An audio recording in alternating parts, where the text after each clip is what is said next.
Corn farmers lost 3 million worth of crops due to El Nino. Government urges emergency employment for victims of drought.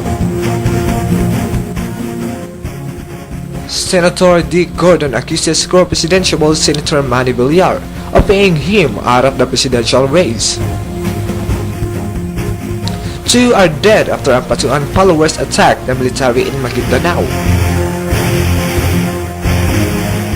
Aramina's embarrassing interview with Mo Twister storms the web.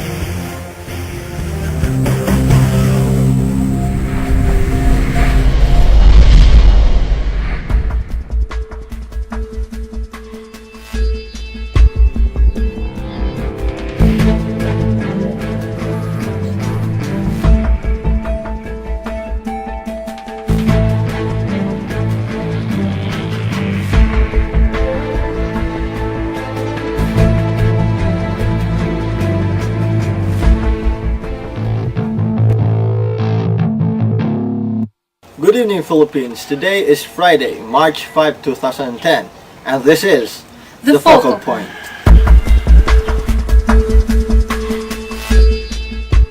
With the El Nino taking the toll among farmers in our country, President Gloria Macapagal Arroyo wants an emergency employment for farmers affected by the dry spell.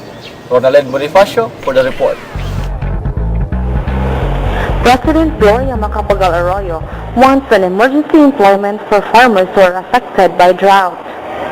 In a discussion held in Isabela yesterday, GMA said this is essential to make up for the losses we suffer due to El Nino phenomenon. Mrs. Arroyo said the main solution agreed upon is the emergency employment and repairing of irrigation systems. The President noted that affected farmers would be given a moratorium on the payments of loan from government-owned banks or the suspension of the payment of irrigation fees. The chairman of the El Nino Task Force, Secretary Arthur Yap, said that the payment of penalties incurred by the farmers on their loan would also be suspended. The President further said that the supply of rice will not be affected because the National Food Authority will be importing rice to augment domestic supply. Ronalyn Bonifacio, Focal Point. In other news related to the El Nino phenomenon, the Agricultural Sector Alliance of the Philippines or ASAP party list representative Nicanor Briones urged the government to take action in aiding corn farmers against the effects of drought before the deficit will reach 3 billion pesos. Rica Estapia for the update. Agricultural Sector Alliance of the Philippines party list representative Nicanor Briones prospects that the deficit of the corn farmers in Isabela and Cagayan will rise up to 3 billion pesos if the government will not take actions to aid the corn farmers in this problem brought by the drought or the El Nino. In a media forum held in Manila, Briones exclaimed that the farmers have already a deficit of estimated 1.4 billion pesos as of press time. He added that the government are supposed to provide irrigation pumps to the corn farmers. According to him, if this dilemma will continue, it is expected that the prices of poultry livestock, such as pigs or swine, cows, chickens, eggs, and others, will increase that will presumably lead to a massive starving. Briones expressed that it's not good anymore that we always import goods from other countries as government's usual solution every time we lack of local supplies. He added that only the farmers from outside the country benefit this method. Why not the government concentrate more on how to help and support our own Filipino farmers? Rica Estapia, Focal Point. 30 men were confronted in the outskirts of Maguindanao, killing 2 gunmen who were believed to be followers of the Ampatuan. Taray for the report. Troops clashed yesterday with the armed followers of the Ampatuans who were arrested in connection with the country's worst election-related massacre, killing 2 gunmen. Troops and the combat patrol confronted about 30 men in the outskirts of Maguindanao, triggering a gunfight that killed 2. Prosecutors have charged Andal Ampatuan Sr., a former 3-term Maguindanao governor, and his son Andal Ampatuan Jr., with the murder in connection with the killings of 57 people on November 23. The Ampatuans have denied the charges, and most of their followers have fled a crackdown in the province. Despite the prevailing tension in Maguindanao, leaders of feuding clans aspiring for various elective positions in the province signed yesterday a peace covenant, enjoining them to abide by the Omnibus Election Code to ensure peaceful elections in the province. Leaders of rival clans running for elective positions sat side by side and listened to speakers before signing the peace covenant. The police and military have provided equal number of security escorts for Sinsuat, Mangundadato and Mitimbang to ensure their safety when they move around. Junelyn, Taray, Focal Point. Residents of an entire village in Cagayan Valley were sent to the hospital after having eaten a week-old double-dead meat. Francis Marudo for the report. 405 residents of Barangay San Pedro, Lasam Town in Cagayan have become ill and were hospitalized after eating double-dead carabao meat contaminated with anthrax. One of the residents said that they did not know that the sold carabao meat was already dead before it was butchered. Hindi naman po namin alam na may anthrax yun. Sabi naman nila, pinakita sa veterinaryo. Anthrax, an acute respiratory disease spread by spores from the Bacillus anthracis, affects both humans and animals and is known to be deadly when untreated. Headache, fever, abdominal pains, dry cough, and itchy skin lesions are among the signs of human infection. The Department of Health Assistant Regional Director for Region 2, Dr. Edward Albano, said that the residents are now being treated and closely monitored. There were 405 suspected cases, but pagdating po sa CVMC, kinunan na rin po sila ng mga specimen for confirmation. The OH have made efforts to prevent further infection. Francis Marudo, Focal. Up next, 1 dead, 5 injured in a road accident in Quezon City. Gordon claims Villar bribed him out of race. And we will have the latest on entertainment news. Stay tuned.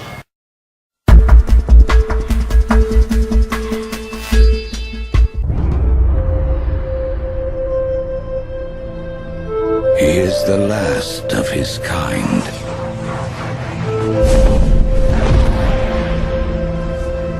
All that remains of a once powerful nation.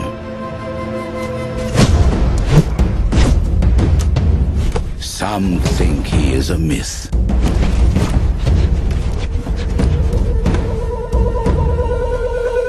Some believe he is the chosen one, who will bring balance to a world at war. And some will stop at nothing to destroy him.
says voters are the only ones bribed during elections. Even running candidates are paid to ensure victory of another. Senator Richard Gordon says that Senator Manny Villar tried to pay him to back out of the presidential race. More details from Esther Abarquez. Senator Richard Gordon on Tuesday accused fellow presidential aspirant Senator Manny Villar of attempting to bribe him to withdraw from the race. In an interview on radio DDWB, Gordon claimed Villar sent an emissary recently and offered him a cabinet position and reimbursement of his campaign expenses in exchange for backing out of the presidential election.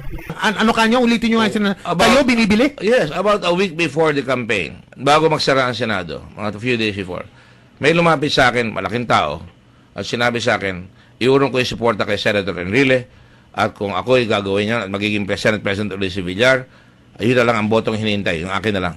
At sasabihin ko sa inyo, sabi niya gano'n, babayaran ko lahat ang ginastos mo, at yung kakampanya mo, yung pagkampanya mo, kung umatras ka, bibigyan kita ng anumang pwesto sa kabinete. Totoo po yan. Sino yan? Sino yan?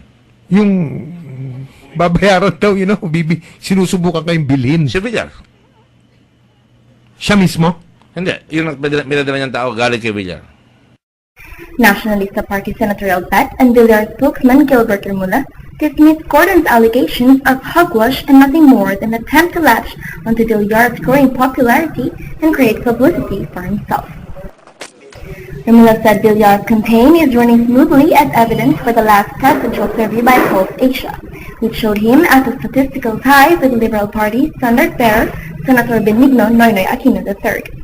Gordon is the second presidential bet to claim being offered money by a rival to quit the presidential election.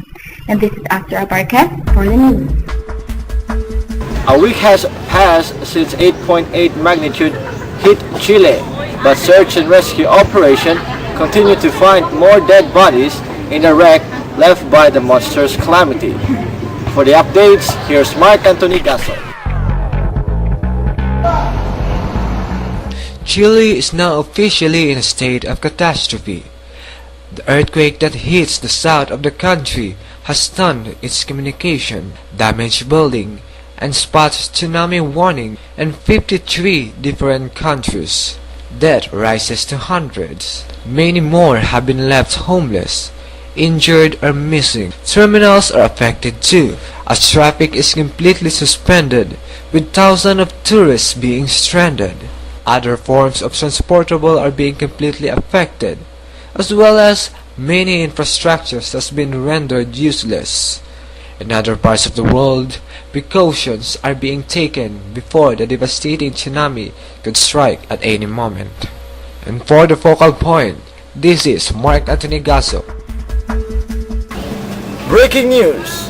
A mentally ill woman has been kidnapped and raped, plus an exclusive interview with the alleged suspect. For the report, live from Tagbilaran City Police Headquarters, our correspondent, Janice Parilla. I am here live at the Tagbilaran City Headquarters where an incident had just been reported. A rape case had been filed against a certain Adelo Acero, 38 years old, and a resident of Barangay San Roque, Marudo town. Acero allegedly raped a 21-year-old woman who appears to be mentally ill. The rape victim, who is hidden behind the name of Trixie, is a resident of the same town. According to the report that we have gathered, Trixie was approached by Acero in a dealer motorcycle owned and driven by him. Since the victim was not in the proper mindset, she consented and went with him. She was then sent to the city of Tagbilaran, where the raping had happened. In an exclusive interview, Acero claims that Trixie is his girlfriend, and the reason he brought her to the city is because she asked him to.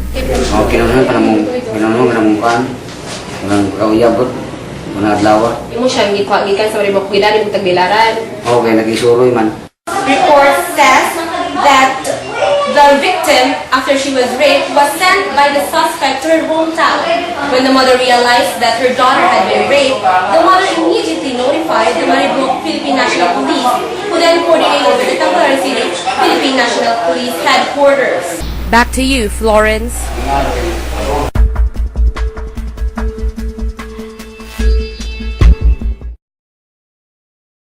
As we anticipate for the dry season associated with summertime, let us check if there is still hope for a rain shower or two. Here's Nilo Tero for the weather forecast. The entire archipelago will experience partly cloudy skies except for isolated rain showers or thunderstorms mostly over the eastern sections of Visayas and Mindanao.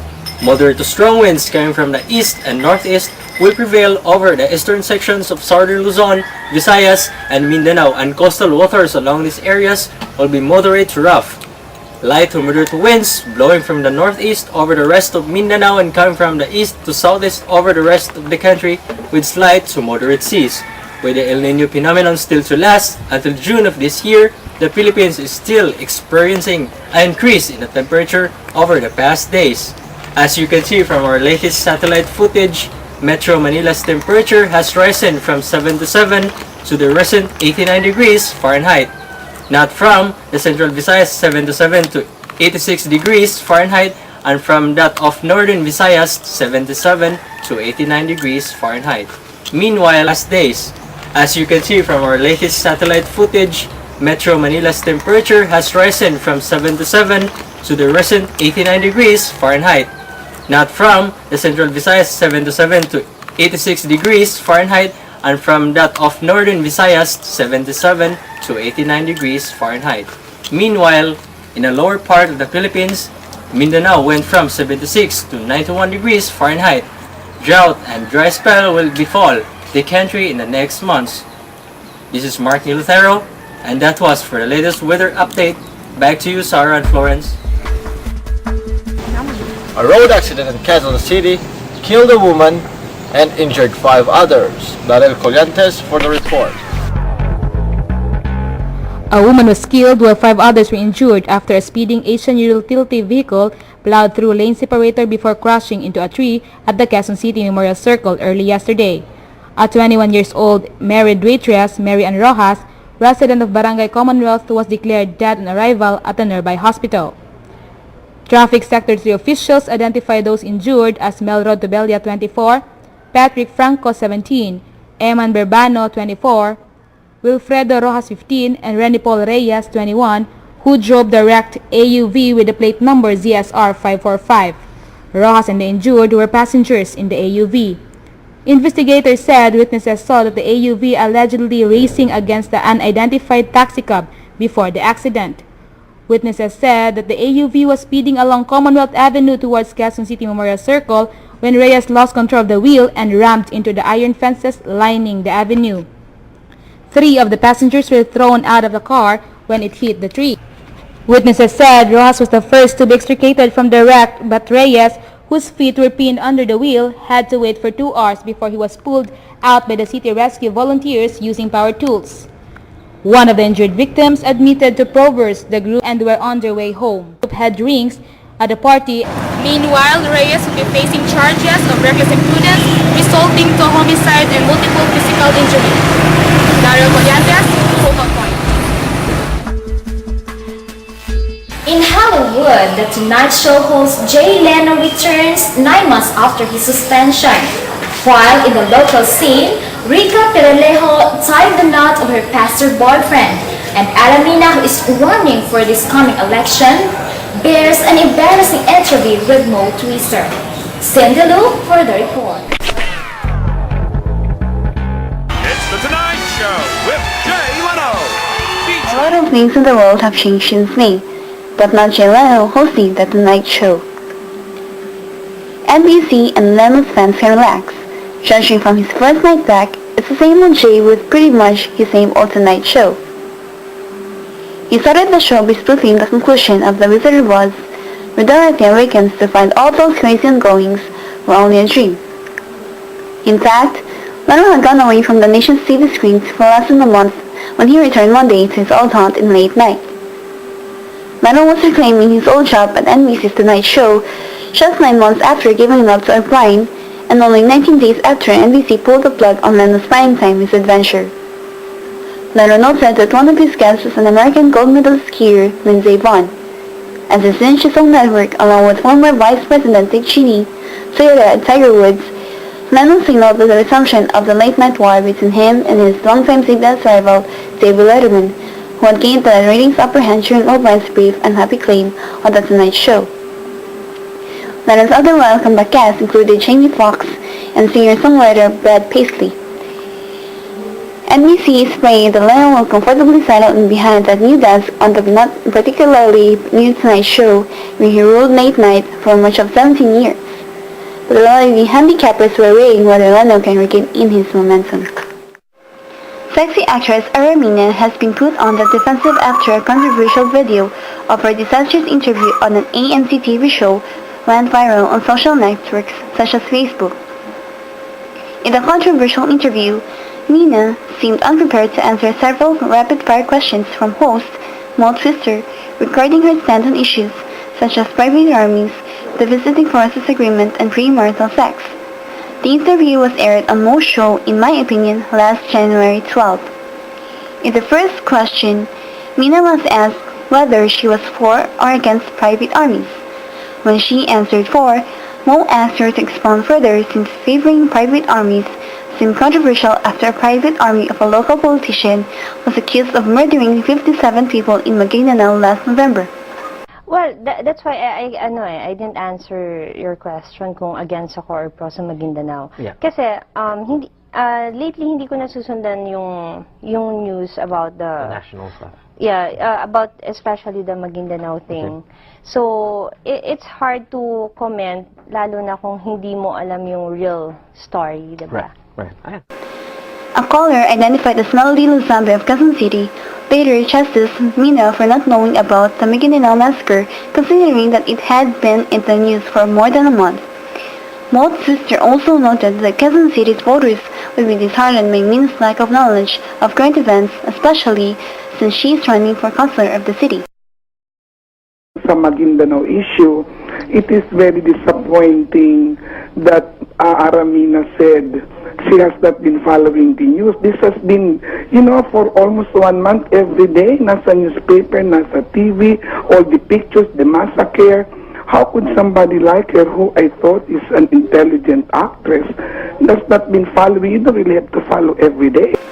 In defense, Mina says she does keep herself informed by reading newspapers or watching news programs, but noted that the news often depresses her. I'll be honest, every time I watch the news, medyo nakaka-depress eh. Yeah. Pag nanonood ka, patayan dyan, patayan dito. Of course, I want to know what's happening in our country, but napanood ko na yung ilang news, parang sobrang nadidepress ako. Yeah, but during the interview, Mina also says she's against premarital sex, despite doing love scenes in various movies. Just a rule. Right. Kasi But that's aren't the you reality. promoting? No, if you will notice kasi, di ba yung mga R18? Yeah. So, hindi allowed din yung mga so hindi nila napapanood. She also refused to answer for a question if she was for or against the VFA. In her Facebook account, Mina defended her answers in the Mo's sister interview, saying that she was not used to be asked about politics in a rapid-fire manner. She also said she was carefully weighing her answers, especially when she was asked about private armies and premarital sex. She also questioned the timing of the video's release, since she is now leading in the race of councilor of Quezon City. In the legal boss of Museum, you will find yourselves shedding a tear or two once you've seen Star Studio's feature story of actress host Rica and Pastor Joseph Bonifacio's wedding held at the beachfront of Bukawan Cove in Batangas last January 29. It's definitely every girl's dream wedding, not only because of its spectacular setting with lavish touches of Nantucket rustic theme, but because no other couple is perfectly suited to each other than these two are. From the personalized book-inspired wedding kick-up to the little cards with trivia that were placed on the reception tables, it was obvious that every detail of this momentous event is touched by the great love between Rica and Sho. I recognize that next to God, you are my top priority. You're my best friend, my partner, and after this, my wife. I hope and pray that I become just the perfect wife for you, and trust that all our hopes will be met because God is the center of this marriage and that I made the right decision in following His will, that which is to marry you. I love you, sweetheart. And this is Myra for the Entertainment News. And this wraps up our newscast for this evening. This is Florence, Miguel, Lague. And I am Sarah K. Gagni. For the focal point.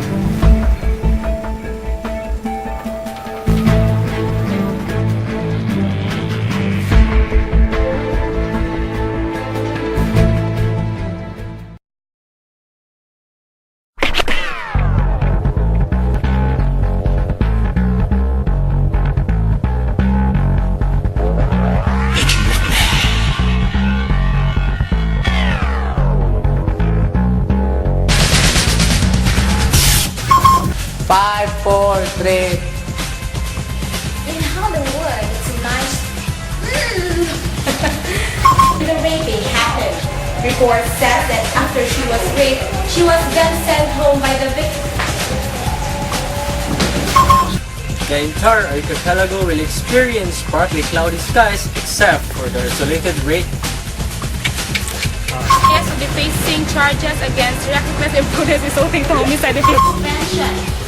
While Rica Asaro allegedly raped a 21-year-old woman who appears to be mentally ill. Ronalyn Bonifacio, focal point. Hingi mo. Ayaw kayo ito.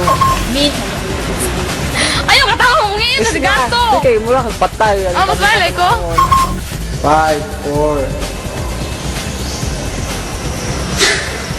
Smile, oy! Oh, smile, just smile! To a meeting bank to ensure their safety when they move around. Chili in Taray, focal point. Rica, Estapia, focal point. Cut. Hollywood, the Tonight Show host Jay Mo ka mo. 5, 4, 3, 2. Ronalyn Bonifacio. Tinta ka mo ka na ha! Dahil mo buhok pa yun.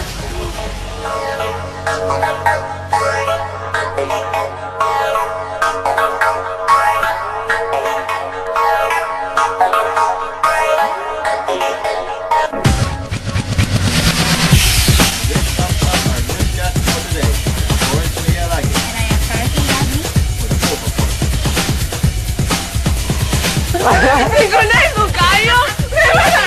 Good evening, folks. Today is February 8th, Friday. This guy in Quezon City killed a woman today. Ganay mo, magdiguan. 5, 4.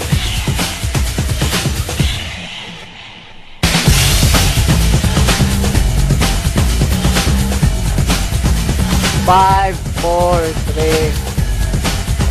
Up next. Maglila na, labay ka. 5, 4, 3. This wraps up my newscast for this week. Florence, Miguel, Lague.